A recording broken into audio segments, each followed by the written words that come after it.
A long time ago in a small quiet village, there lived a young girl named Chica. Chica was known all around for her kindness and beauty. She was loved by everyone who knew her. People would often see her helping her parents at home, greeting everyone with a bright smile. As she walked through the village paths, Chica's family wasn't rich, but they were happy and close. And that was enough for them. The village was filled with simple people who worked hard each day. The villagers grew their own food, cared for animals, and treated each other like family. They followed old traditions that had been passed down for many generations. One of these traditions was a yearly festival held to honor the spirits of the land. Everyone looked forward to the festival, because it was filled with music, dancing, and food. Among the villagers, Chica's warm personality and gentle heart made her special. She had a way of making people feel comfortable, and many of the village children looked up to her. The elders often praised her for being so well behaved and respectful. But while most people admired her, not everyone was happy for her. There were 3 girls in the village who were not fond of Chica. Their names were Ada, B, C, and E. These girls were often seen together, whispering and laughing among themselves. They envied Chica's popularity and the attention she received from others. In their hearts, they felt a quiet jealousy that only grew over time. While Chica was friendly and always tried to include them, they pretended to be her friends, but deep down they disliked her. These feelings of envy made them determined to do something about it. They began to plan a way to get rid of Chica, to take away her place in the village. To others, they looked like kind friends, but they had a dark secret in their hearts. And for now, Chica had no idea about the danger that awaited her. As the days went by, the 3 girls R, B, C, and E worked on their plan to harm Chica. They knew Chica's kindness was her weakness. They would use it to make her trust them even more. One bright afternoon, the girls approached Chica. While she was gathering firewood near her home, they greeted her with big smiles, acting as if they were her best friends. Chica R said with excitement, "Have you heard about the big festival coming up?" Chica smiled back, nodding, "Yes, I love the festival. But my parents think it's best for me to stay home this year." "Oh, that's so sad," BC said, pouting. "We were really hoping you would come with us." Fee, nodding in agreement, added, "It won't be the same without you, Chica. You should come. We'll all be together. It will be so much fun." Chica hesitated, looking down at the bundle of firewood in her arms. She had always wanted to go to the festival with friends, but she didn't want to disobey her parents. A few days before the big festival, Chica's parents were preparing to travel to visit a relative in a neighboring village. As they packed their things, Chica's mother noticed that her daughter had been spending more time with R, B, C, and E, the 3 girls in the village who had only recently begun acting friendly toward her. Chica's mother felt something odd about their sudden interest in her daughter, as she had often seen the 3 whispering and casting looks at Chica from afar. Before leaving, her mother took her aside and said gently, "Chica, my dear, I want you to be careful. Not everyone who smiles at you is your friend. I know these girls have been spending more time with you, but something feels strange about it." Chica smiled, brushing off her mother's concerns. "Mama, they're just being kind. They mean no harm. Besides, everyone in the village is like family, right?" Her mother sighed. "You always see the best in people, my child. But remember to stay careful, and please don't go to the festival. It's being held in the next village, and it isn't safe to travel alone." Chica's father nodded in agreement. "Listen to your mother, Chica. We're giving you some chores to keep you busy while we're away. This way you'll have something to do, and you won't be tempted to wander off." Chica promised she would stay home. Her parents hugged her tightly before setting off, leaving her alone with her list of chores and a warning in her heart. She planned to follow their wishes and keep busy, even if part of her longed to see the excitement of the festival. But the very next morning, as Chica was sweeping the front yard, RBC and Far appeared. They walked up to her with big smiles on their faces. "Chica, we've come to take you to the festival," R announced. Chica shook her. "Can't go. My parents asked me to stay home, and they gave me chores to do." "Oh, don't worry about that," Bai replied, waving her hand. "We'll help you with the chores. That way you'll be done quickly, and your parents will never know." Chica hesitated, looking down at her broom. "I don't know. They told me it wasn't safe." Fee stepped forward, giving her a warm smile. "We'll be with you the whole time, Chica. It's in the neighboring village, but we'll stay together, and nothing bad will happen. Trust us." Their words made Chica feel a bit more confident. She had always wanted to go to the festival with friends, and her heart was touched by their kindness. The thought of spending a day at the festival, filled with music, dancing, and laughter, was hard to resist. She smiled, thinking about how exciting it would be to have friends by her side. "All right," Chica said at last, "I'll come with you. But we must finish all my chores first." The girls eagerly agreed, and together they worked through Chica's list of chores, bearing their hearts. They laughed and chattered as they helped her, making it seem like they truly wanted her company. By the time the chores were done, Chica felt a warm sense of friendship, believing that these girls genuinely wanted to spend time with her. As they set off toward the neighboring village, Chica thought about her parents' warning, but quickly pushed it aside. Her friends were with her after all, and they had been so kind in helping her with the chores. She convinced herself that there was nothing to worry about. Chica and the three girls set off toward the festival in the neighboring village, excitement filling the air as they laughed and chatted along the path. For Chica, this was a whole new experience. She had never left her own village, as her parents had always kept her close to home, but now with her friends beside her, she felt brave and free. The sun shone brightly as they walked through open fields, past trees, and along winding paths. Chica's heart beat faster with every step, thrilled at the thought of seeing a new place and meeting new people. Adar, BC and Far walked ahead, glancing back every now and then smiling warmly, as if they were leading Chica on a grand adventure. After a while, they reached a large dark river that cut across the path. The water was deep and calm, almost unnaturally still, with a mysterious feeling hanging in the air. Chica looked at it curiously, wondering why the place seemed so silent. RBC and Far moved forward without hesitation, carefully stepping onto the rocks that led across the river. They did not say anything to Chica about the river's strange rule, as they had no intention of keeping her safe on their way back. Chica, having never been here before, had no idea that crossing this river came with a hidden danger. In truth, there was a rule that anyone who crossed the river had to follow. It was said that the river was guarded by a mermaid, who demanded an offering from each traveler. When they returned, this offering was a token of respect to ensure a safe passage back. Those who didn't bring an offering of food would be pulled into the river by the mermaid, never to be seen again. The three girls knew this rule well, as they had crossed the river many times before, but they kept silent, planning to use this knowledge against Chica. Chica followed the girls across the rocks, carefully balancing. As she stepped, she looked around, fascinated by the strange beauty of the river and the peaceful silence that surrounded it. When they reached the other side, she breathed a sigh of relief, excited to be closer to the festival. Once they arrived at the neighboring village, Chica's eyes widened with wonder. The festival was more lively and colorful than anything she had seen before. Stalls lined the paths, filled with all kinds of food treats and handmade crafts. Musicians played cheerful tunes, and people danced in open spaces, their laughter filling the air. The scent of roasted food and sweet fruits drifted all around them. Chica felt her heart swell with happiness. As she looked around, she was grateful to her friends for bringing her here, and her eyes sparkled as she took in the sights. She had never felt so free. As the four girls wandered through the festival, something began to happen that Adar, BC and had not expected. Many of the young men in the neighboring village couldn't take their eyes off Chica. Her beauty, combined with her gentle smile and humble nature, captivated everyone around her. They admired her simplicity and charm, and some of them even tried to get her attention. Among these young men was a particularly handsome boy named Cha. He approached Chica with a friendly smile, his eyes warm and inviting. "Hello, my name is Cha," he said, extending his hand. "I haven't seen you around here before. Are you new to the festival?"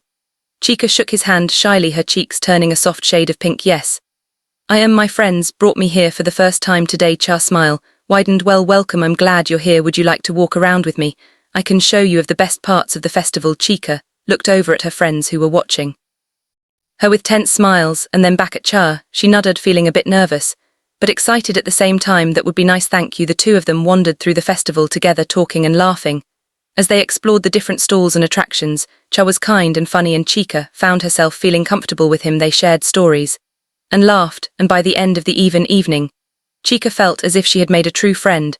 But as more people noticed Chica, Udder, BC and a bitter they had expected Chica to be grateful to them for bringing her along, but instead she was the one stealing all the attention. The young men who would normally notice them were now completely charmed by Chica. Udder's face grew tense, B's eyes narrowed, and clenched her fists, each one feeling a mix of anger and jealousy.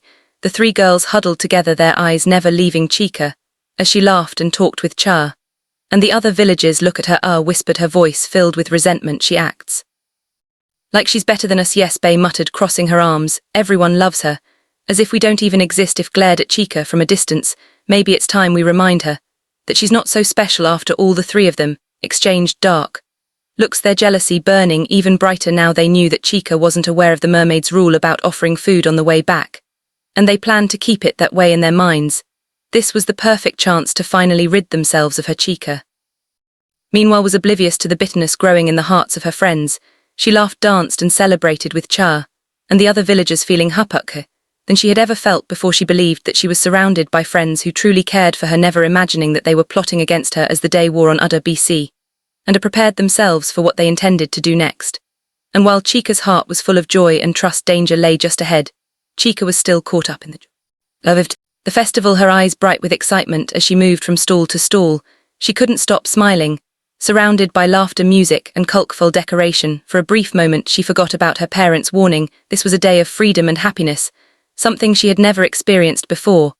But suddenly, as she turned to look at some dancers, she froze, standing at the edge of the crowd, were her parents, their faces stern and angry. Chica's heart dropped. She knew she was in trouble before she could slip away. Her parents spotted her, and her father strode toward her with a serious look in his eyes. Chica, her mother's voice cut through the noise of the festival. "What are you doing here?" Chica lowered her head, feeling ashamed. "Mama, Papa, I'm sorry. I didn't mean to disobey ya," her mother sighed, pulling her aside away from the curious eyes of the villagers. "We trusted you to stay at home. We told you not to come here. But here you are ignoring our warnings," her father added. "Do you understand how dangerous this journey is? You should have listened to us and stayed at home. Now you need to go back immediately. This is no place for you." Chica nodded, her eyes downcast. She felt a pang of guilt in her heart. She hadn't meant to disappoint her parents. But the excitement of the festival and the kindness of her friends had made her feel safe. Just then RBC and E appeared, pretending to look concerned. "Oh, Chica, is everything all right?" AA asked, giving her a false look of sympathy. "Yes, her parents are here," BC whispered. Smirking, Chica's parents barely acknowledged the three girls, too focused on their daughter. "Go home now, Chica, and don't take any more detours," her father warned. "Yes, Papa," Chica replied, her voice soft and sad. Her parents watched her walk off with the girls before turning back toward their relative's house, still upset. But hoping she would learn from this, the three girls, however, exchanged quick, satisfied glances. They were fully aware of the river's rule, and with Chica now frightened and eager to get home, they had the perfect chance to put their plan into action. Quietly, they each packed a small portion of food for themselves, making sure they had something to offer the mermaid on their way back. They didn't say a word to Chica about it, acting as though there was nothing to worry about. Chica kept glancing back, her heart heavy with guilt. She felt foolish for disobeying her parents, and she wanted nothing more than to reach home and make things right. The other girls walked ahead, whispering and exchanging smirks, pleased that everything was going according to their plan. Finally, they reached the river, and the strange, quiet atmosphere settled around them. Once more, Chica felt an odd chill in the air, but she hurried forward, not wanting to linger. The girls meanwhile paused at the riverbank, each of them taking out the food they had packed as an offering. They looked at each other, grinning, knowing that this was their moment. As they prepared to cross, Chica noticed the girls holding out their food. Her heart skipped a beat as she realized that something was wrong. She had no food with her, no offering to give. She looked at her friends, panic growing in her eyes. "Obey. If please, can I have some of your food?" Chica asked, her voice shaking. "I didn't know we needed to bring an offering." The girls exchanged a quick, wicked glance and laughter, smirked, pulling her food closer to herself. "Oh, Chica, I'm sorry, but we only have enough for ourselves." "Yes," BC added with a snare. "We're not responsible for your mistakes." Chica felt her heart pound in her chest, her fear growing as she realized that her friends were not going to help her. She reached out desperately. "Please, just a little bit. I didn't know. I just need something." Far stepped back, crossing her arms with a cold smile. "You should have thought about that before. We're not going to risk ourselves for you, Chica." The three girls turned their backs on her, each of them placing their food offerings by the river bank. They crossed the river quickly, leaving Chica standing alone on the other side, helpless and terrified. Suddenly, the water began to ripple, and Chica felt a cold chill run down her spine. She looked at the river in horror as the calm surface shifted, revealing the outline of the mermaid. Rising from the depths, her eyes glowed with anger as she looked at Chica, her expression fierce and unforgiving. "You dare to cross my waters without an offering?" the mermaid hissed, her voice echoing across the river. Chica tried to step back, but her feet felt rooted to the ground. She opened her mouth to speak, but no words came out. All she could do was stare at the mermaid, her heart racing with fear. The mermaid's eyes narrowed. "Those who do not respect the rule must face the punishment." Before Chica could react, the mermaid's hand shot out, cold and powerful, gripping her wrist tightly. Chica gasped, trying to pull away, but the mermaid's hold was strong. The icy water began to swirl around her, pulling her down toward the depths. "No, please," Chica cried, struggling to free herself. "I didn't know. I'm sorry, please." But the mermaid's face remained cold and unfeeling. With one swift motion, she dragged Chica into the water. The last thing Chica saw was the dark, endless river closing over her as she was pulled under, her voice lost in the swirling depths on the opposite river bank. Udder BC and Far watched with satisfaction as Chica disappeared into the water. They felt a sense of twisted triumph, their jealousy finally satisfied. Without a second thought, they turned and hurried back to their village, eager to enjoy their victory. Little did they know, however, that this betrayal would not go unnoticed. Udder, BC and Eep returned to their village with smug smiles on their faces. With Chica gone, they felt certain they would finally gain the attention and admiration they'd always wanted. They imagined that without Chica around they would become the center of attention among the young men in the village. They walked confidently, exchanging satisfied glances, pleased with the success of their plan. The very next morning, however, they heard troubling news. Chica's parents had returned home and were anxiously searching for her. Chica's mother, looking worried and pale, went from house to house asking if anyone had seen her daughter. No one had seen Chica since the day of the festival, and as word of her disappearance spread, the villagers gathered, their faces painted with worry and confusion. Eventually, Chica's mother came upon RBC and Fee, who were chatting quietly by the village square. Girls, Chica's mother called out, her voice filled with desperation. You were with Chica at the festival, weren't you? Where is she? Why hasn't she come home? The girls looked at each other quickly, putting on expressions of concern. R stepped forward, speaking carefully. Yes, we were with her, but after a while she wandered off. We thought she would be right behind us. Bay nodded, her face serious. We figured she stayed behind to enjoy the festival a bit longer. She seemed to be having a good time. Far added, we didn't think anything of it. Mom, Chica seemed fine, and we assumed she'd come home on her own. Chica's mother's face fell, her eyes filling with tears. But Chica isn't like that. She wouldn't wander off alone, not without telling us. The villagers around them began to murmur, each person concerned and saddened by the news of Chica's disappearance. Chica was loved by everyone in the village, and the thought of her being lost or in danger filled their hearts with worry. One of the older women in the crowd spoke up, her voice low and troubled. Maybe something happened to her by the river. That place has always had strange stories surrounding it. Another villager nodded, his face grim. It's possible that something mystical has taken her. There are things in this world we cannot explain. As the whispers spread, Chica's parents grew more and more distressed. Her father, trying to stay strong, put his arm around his wife, who was trembling with grief. She'll come back. She has to. Char is a smart girl. She'll find her way home. But days passed, and still there was no sign of Chica. Her mother became pale and weary, her eyes hollow from sleepless nights spent searching and waiting. She would often sit outside their house, gazing at the path, hoping that her daughter would come walking up to her with that familiar bright smile. But each night ended in sorrow, as Chica remained lost. The village mourned Chica's absence deeply, with people whispering prayers for her safe return and lighting small candles outside their homes in her memory.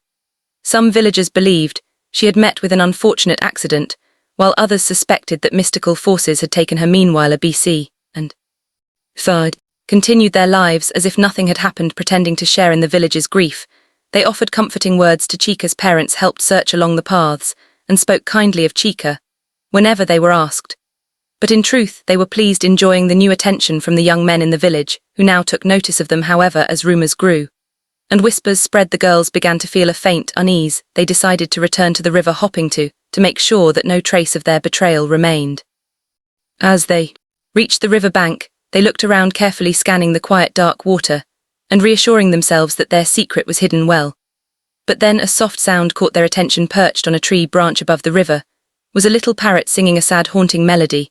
The girls paused, listening carefully, and their hearts turned cold as they realized what the bird was singing. The parrot's song seemed to echo their actions, each line of its mournful tune revealing pieces of the terrible truth of what they had done.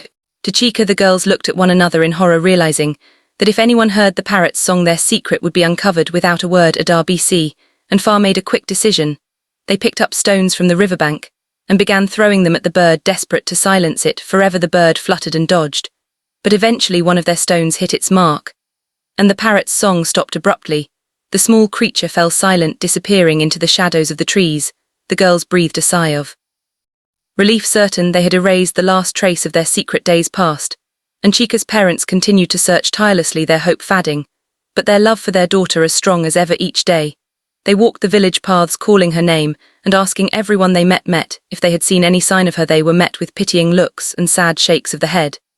And yet they kept searching, refusing to give up. One evening, as they were returning home with heavy hearts, a faint sound caught their attention. It was the soft, broken chirping of a little parrot, hidden in the bushes by the side of the path. The bird's feathers were ruffled, and it looked weak, struggling to keep itself upright. Chica's parents stopped, surprised to see a bird in such a state. They knelt down to look closer, and to their astonishment, the bird began to speak with a trembling voice. The parrot sang a sad, haunting tune, its melody filled with sorrow and pain. Slowly, its words became clearer and Chica's parents listened with growing shock as the bird recounted everything it had witnessed at the river through its broken song. The parrot revealed how Adar Bai and E had led Chica across the river knowing full well about the mermaid's rule, but keeping it a secret from her. It told them how on the way back the three girls had packed food for themselves as an offering, but had deliberately refused to give Chica any. When she begged for help, the parrot's song painted a vivid picture of how Chica had pleaded for their kindness only to be met with cruel laughter. As the girls walked away leaving her alone to face the wrath of the mermaid, Chica's parents felt a surge of anger and disbelief. As they listened, they could hardly believe what they were hearing. They had always thought of Adar Bai and her as friends of their daughter, never suspecting that they were capable of such betrayal. Tears filled Chica's mother's eyes as she imagined her daughter's fear and helplessness at that moment. Char's father clenched his fists, his heart filled with grief and rage. The parrot, seeing the pain on their faces, struggled to speak once more. I saw it all. Chica is lost beneath the river, taken by the Mermaid because of those girls' wickedness. But there may still be a way. Follow me to the river. If you have the courage, there may be a chance to save her. Chica's parents exchanged a determined look, their grief hardening into resolve. They would not abandon their daughter no matter how impossible the task seemed. Wiping away her tears, Chica's mother nodded, and her father placed a reassuring hand on her shoulder. They were ready to do whatever it took to bring their daughter back, no matter the cost. The parrot led them through the village and down the path toward the river, guiding them as best as it could despite its injuries. The journey was long and filled with silence, the weight of their emotions pressing heavily upon them. Finally, they reached the edge of the dark, silent river, its waters calm and deep under the evening sky. As they stood there staring at the water where their daughter had vanished, they felt both fear and hope. The river had taken their beloved child, and now they were ready to face whatever lay beneath its surface to bring her back. The river was known for its mysteries, but their love for Chica was stronger than any fear or doubt. They would face the mermaid, and they would bring Chica home. Their voices trembling as they called out into the silence, "O great mermaid of the river, we beg you, please return our daughter to us. She is our only child, our joy and light. We cannot live without her." For a long moment, the river remained calm and quiet, but then ripples spread across the water, and a figure began to emerge. The mermaid, her hair dark and flowing like the currents of the river, rose from the depths, her piercing eyes fixed upon them. Beside her, standing in silence with a hollow expression, was Chica, now dressed in simple clothes, and with an empty look in her eyes. She looked tired and worn, her once bright spirit dulled by the weight of her servitude. "Your daughter is mine now," the mermaid said coldly. "She crossed my waters without offering an offering, and now she serves me. Such is the law of the river." Chica's parents fell to their knees, pleading, "Please, we beg you, she is our only child, and we cannot live without her. Our hearts cannot bear this loss. Please have mercy." The mermaid tilted her head, considering their words. After a moment, her lips curved into a faint, almost cruel smile. "If you truly want her back, then you must prove the depth of your love. Cross this river without any support, no bridge, no boat, and no help. If you succeed, I will set her free. But if you fail, you will remain here, bound to me as my servants, just as she is." The parents exchanged a fearful glance. They knew how deep and dangerous the river was, and the challenge seemed impossible, but they were prepared to try anything to save their daughter. Together they joined hands and bowed their heads, praying silently to the gods for guidance and strength. As they stepped toward the river, a murmur spread among the villagers who had gathered nearby. Word of the parents' ordeal had spread quickly, and many of the villagers had come to watch, their hearts filled with sympathy and support. Some of them began to call out words of encouragement, their voices ringing out over the water. "Stay strong," one elder shouted. "Your love will guide you through." Meanwhile, news of the ordeal reached Adar Bai and E. Realizing that their cruel scheme had been exposed, the three girls panicked, fearful of the villagers' judgment and punishment. They fled into the forest, hoping to hide from the truth they could no longer escape. But as they wandered deeper into the thick trees, they soon found themselves lost, and frightened shadows seemed to close in around them, and the dense dark forest became a prison. They could not escape in their fear. The girls began to curse Chica, blaming her for everything. "If it weren't for her, we wouldn't be in this mess." Ah hissed bitterly. "Why couldn't she just stay out of our way?" Bay muttered. "She ruined everything." E added, her voice shaking with anger and fear. Back at the river, the gathered villagers watched as Chica's parents prepared to take their first steps into the water. Their prayers and chant grew louder, filling the air with a sense of unity and hope. Chica's parents took strength from the support of their village, their hearts steady as they stepped into the water, determined to face whatever lay ahead. The river was cold and deep, and with each step they felt the currents trying to pull them under, but they held on to each other, their love and commitment unshaken. They continued forward, their steps slow and careful as the water rose higher around them. They prayed silently just when it seemed as though they could go no further. A sudden wind swept across the river, gentle but strong. It wrapped around them like a protective force, steadying their steps and guiding them forward. The villagers gasped in awe, sensing that a miracle was unfolding before their eyes. With the help of the magical wind, Chica's parents crossed the river, their love and courage shining brightly for all to see. When they reached the other side, the mermaid watched them in silence, her expression softening as she took in the sight of their unwavering devotion. Moved by their courage and the depth of their love, the mermaid's cold gaze melted, and a hint of compassion appeared in her eyes. She nodded slowly, a hint of respect in her voice. Your love has proven true. I release your daughter. With a wave of her hand, the mermaid freed Chica from her servitude. Chica's eyes filled with tears of relief and joy as she ran into her parents' arms. They held each other tightly, their hearts overflowing with love and gratitude. The villagers cheered, their voices echoing through the air as they celebrated Chica's return. Together, Chica and her parents made their way back to the village. Surrounded by the warmth and support of their community, they were finally whole again, and the love that had guided them through their darkest moments would continue to protect and strengthen them in the days to come. Day after Chica's return was filled with joy and relief, but also with a quiet sorrow. The story of her ordeal spread through the village, reaching every corner and every heart as people heard about how Adar BC and Far had tricked Chica, leaving her to suffer at the mercy of the mermaid. They were shocked and saddened. The villagers who had once thought of the three girls as friends and neighbors now looked upon them with disbelief and anger. That anyone could be so driven by jealousy was a painful reminder of the dangers that envy could bring. The matter was soon brought before the king, who was both angered and disappointed by the betrayal. He called for Adar Bey and E to be brought to his court, where they stood in silence, their heads hung low as they faced the weight of their actions. The entire village gathered to watch, their eyes filled with disappointment and grief for what these young women had done. The king's voice boomed through the hall, filled with a stern authority. He began, you have betrayed not only Chica, but the trust of this entire village. You allowed jealousy to consume your hearts and plotted against an innocent girl, bringing sorrow upon her family and fear upon our village. Such actions cannot go unpunished. The girls said nothing, their faces pale as they listened to the king's words. They knew there was no excuse for what they had done. As their eyes scanned the crowd, they could see the faces of the villagers they had once laughed and talked with, now looking upon them with a mixture of sadness and anger. The king continued, his voice unwavering, as punishment for your betrayal you will be publicly humiliated for all to witness, and you will be banished from this village. You shall never return, and let this be a lesson for all who let envy poison their hearts. The girls were led through the village, their heads bowed in shame, as the villagers watched in silence. Some people shook their heads in disappointment, while others looked away, saddened by what had become of them. The girls had lost everything, and they knew they had only themselves to blame. They would carry the weight of their actions as they wandered far from the only home they had ever known. Once the girls had left, the village turned its focus back to a celebration of joy and relief. Chica was safe, her family was whole again, and the painful memory of betrayal was replaced by a renewed sense of unity. The villagers gathered to rejoice at Chica's return, filling the air with laughter and music. Friends and neighbors came to Chica's home, bringing gifts and offering words of kindness, happy to see her safe and sound. There was a warmth in the air, a reminder of the power of love, honesty, and family bonds. Later, Chica, feeling a sense of gratitude, decided to visit the river once more.